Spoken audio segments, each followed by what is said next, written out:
I had lunch with Confucius.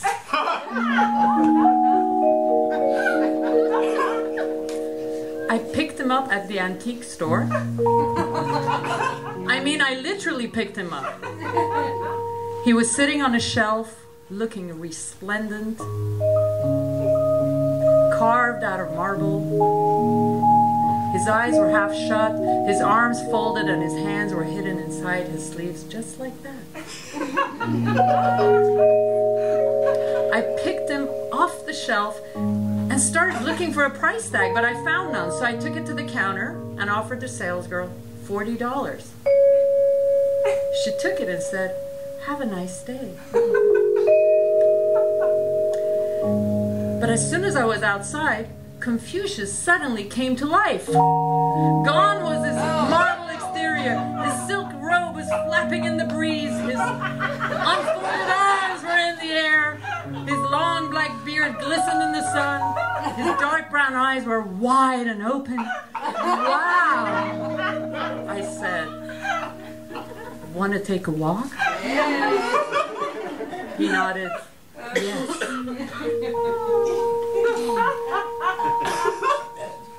So we walked in silence, past cars, and even strolled through a park.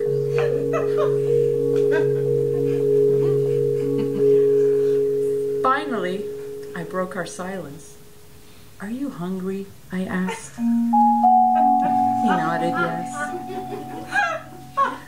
So I looked for a place to eat and found us an outdoor cafe, thinking he'd appreciate the sunlight, having been cooped up in that stuffy antique store. We took our seats and waited for the waiter. Passers-by didn't even notice him. They didn't even recognize him. Then a man came over to our table. I got all excited, thinking he recognized Confucius. "Excuse me, do you have the time?" he asked. I didn't know what to say. I wasn't wearing a watch, so I turned to Confucius for help, but he was gone. I looked around. I even looked under the table. I looked everywhere. I even went down the street. I went down to the park. I looked everywhere. But he was nowhere to be found. It's funny. I found myself back at the antique store. The salesgirl greeted me with a sheepish smile. I pushed past her and headed straight for the shelves. Aha! There it is!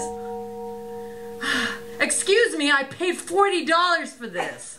The salesgirl was standing by my side. "I'm so sorry. I made a mistake." "What do you mean?" "That statue, it's not for sale. It has no price." "But here," she said, "he left you this." She handed me a paper napkin. I grabbed it from her. On it, he had written me a note.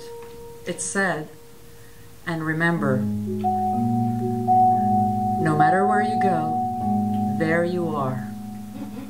No matter where you go, there you are."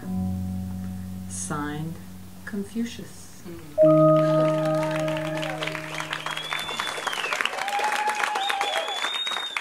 I have to say this was inspired by a dream I had.